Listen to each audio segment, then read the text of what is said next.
Lord. இன்னைக்கு டீட்டெயிலாக நம்ம பார்க்க போகிற இந்த புனித யாருன்னா புனித கிளாரா ஆஃப் அசிசி. அசிசி நகரிலேருந்து ரெண்டு புனிதர்கள் உருவாகியிருக்காங்க சமகாலத்தில். ஒன்று ஃப்ரான்சிஸ் அசிசி, அவருக்கு நெருங்கிய தோழியானவர் தான் இந்த கிளாரா அம்மா. இவங்க ரெண்டும் பேரும் ஒரே வயதுடையவர்கள்.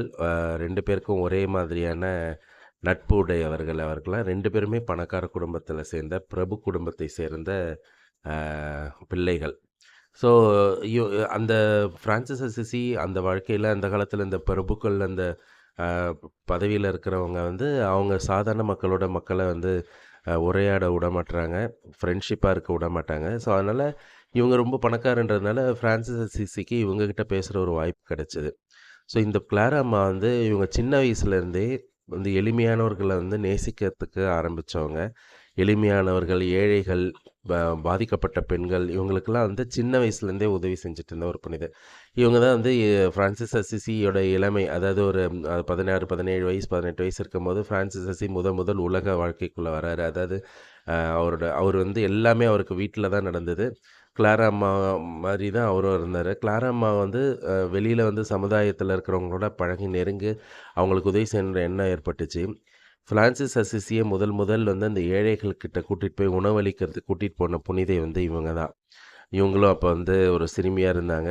இவங்க குடுக்கறத பார்த்து தான் அப்பதான் ஃப்ரான்சிஸ் அசிசியார் முதல் ஏழைகள்னா யாருன்னே அவர் பார்க்குறாரு. ஸோ அவங்கள அறிமுகப்படுத்தியது இந்த அம்மா தான். ஸோ இவங்க ஃப்ரான்சிஸ் அசிசியார் அங்கேருந்து போனதுக்கப்புறம் இவருக்கும் துறவி ஆகணும்னு ஆசை. ஆனா இவங்க கேட்குறாங்க, அவங்க குடும்பத்தில விடவே இல்ல. இருந்தாலும் இவங்க குடும்பத்தோட வாழ்ந்துன்னு இருந்தாலும், இவங்க இறைவன் மேல அதிக பக்தி உள்ளவங்களா இருந்தாங்க. அன்னை மரியாள் மேல் பக்தி உள்ளவங்களா இருந்தாங்க.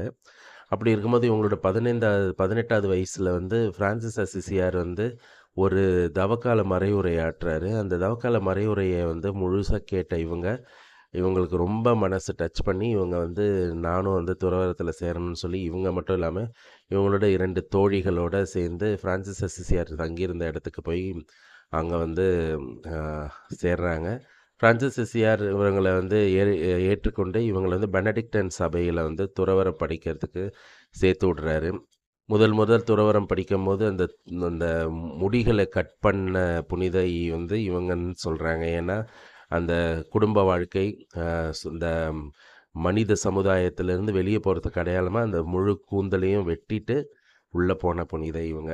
ஸோ இவங்களோட 2 சகோதரிகள், இவங்க நண்பர்கள் சேர்ந்து இந்த துறவற சபையில இருக்கிறாங்க. இவங்களும் சின்ன வயசுலேருந்தே ஃப்ரான்சிஸ் அசிசியார பார்த்து வளர்ந்ததுனால, 40 வருடங்கள் ரொம்ப கடுமையான தவ முயற்சிகள்ல ஈடுபடுறாங்க.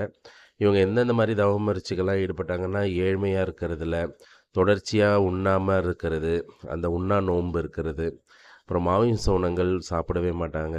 நெறைய நேரம் யார்கிட்டயும் பேசாம மௌனமா இருப்பாங்க. அந்த மௌனத்தில இறைவன வணங்குவாங்க. காலணி அணிய மாட்டாங்க. கடுமையான தவமுயற்சிகள்லாம் செய்வாங்க. ஏன்னா, இட்டாலி ரொம்ப குளிர் பிரதேசம். அங்க காலணி அணியாம போறது சாத்தியமே இல்ல. ஏன்னா, ஐஸ் மேல நடக்கிற மாரி இருக்கும். ஆனாலும் அவங்க அத தாங்கி இது பண்ணாங்க. இவங்க ஒரு துறவற சபைய உண்டாக்குறாங்க. அந்த துறவற சபை பேருக்கு தான் ஆர்டர் ஆஃப் புவர் லேடீஸ். ஏழை பெண்களின் சபைன்னு சொல்லி ஒண்ணு ஆரம்பிக்கிறாங்க. அந்த சபையில பிற்காலத்தில இவங்களோட அம்மாவே சேர்றாங்க. அம்மாவும் சகோதரியும் கூட அந்த சபையில சேர்றாங்க. ஏழைகளின் புதல்வியர் சபை அப்படின்னு ஏற்படுறது. இவங்களுக்குன்னு தனி ரூல்ஸு. இவங்களும் ஃப்ரான்சிஸ்கன் சபையை ஒத்த ஒரு சபை தான்.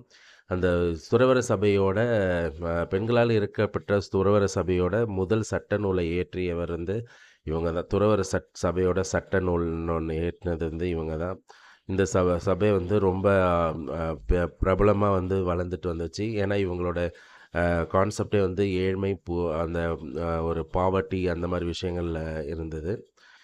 அந்த நேரத்தில ஒரு முறை என்ன ஆகுதுன்னா, இவங்க வாழ்க்கையில சில கலவரக்காரர்கள் இவங்களோட சபைய அழிக்கிறதுக்கோ, இவங்களோட துறவற அந்த மடத்த அழிக்கிறதுக்கு முயற்சி செய்றாங்க. உள்ள திருடுறதுக்கு முயற்சி செய்றாங்க. அப்ப இந்த அம்மா என்ன பண்றாங்க, இவங்க நற்கருணை மேல அதிக பக்தி உள்ளவங்க. நற்கருணை தாங்கப்பட்ட ஒரு பேழைய கொண்டு போய் வாசல்ல வச்சுட்டு நிக்கிறாங்க.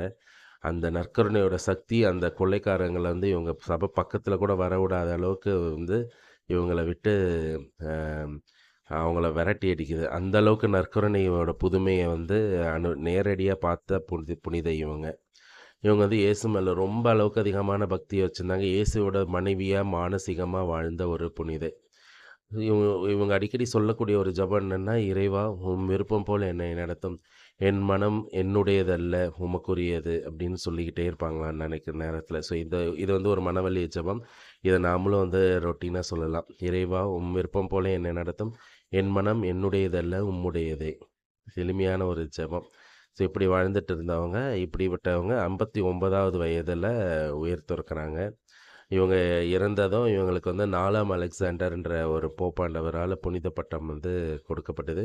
இவங்க புனிதர் பட்டம் கொடுக்கப்பட்ட நேரத்தில இவங்க உடல் பல ஆண்டுகளுக்கு அப்புறம் தோண்டி எடுக்கும்போது, இவங்க உடல் வந்து அழியாத உடலா இருக்கு. அந்த உடல வந்து இன்னும் பாதுகாத்துட்டு வராங்க. இவங்களுக்கு வந்து 958ஆம் ஆண்டு 12ஆம் பயஸ் வந்து இவங்கள தொலைக்காட்சியின் பாதுகாவலரா அறிவிக்கிறாரு. தொலைக்காட்சிக்கு மட்டும் இல்ல, கண் பார்வை இல்லாதவர்கள், அதுக்கப்புறம் பொற்கொல்லர்கள், அ அதுக்கப்புறம் வந்து சலவை தொழில் செய்பவர்கள், தொலைபேசி, தந்தி, அ வானிலை இதுக்கெல்லாம் வந்து இவங்க தான் வந்து பாதுகாவலியா இருக்காங்க. ஸோ இவங்க கையில எப்போதுமே இவங்களோட சுர்பம் எப்படி இருக்கும்னா, கையில ஒரு நற்கருணை பை வச்சிருக்கிற மாரி இருக்கும். அந்த புனிதை வந்து புனித கிளாரா தான். ஸோ இந்த புனிதைய பத்தி நாமளும் தெரிஞ்சப்போ, இவங்களோட எளிமையான வாழ்க்கைகளும், கடுமையான துறவற வாழ்க்கைகளையும் வந்து நாமளும் கடைப்பிடிக்க முயற்சி செய்வோம். Praise the Lord. இந்த சேனல நெறைய பேருக்கு ஷேர் பண்ணுங்க, சப்ஸ்கிரைப் பண்ண சொல்லுங்க. இத பார்த்துட்டு புடிச்சிருந்தா லைக் பண்ண சொல்லுங்க. அவங்களோட ஃபீட்பேக்ஸ் எதா இருந்தா அத கமெண்ட் பண்ண சொல்லுங்க. Praise the Lord.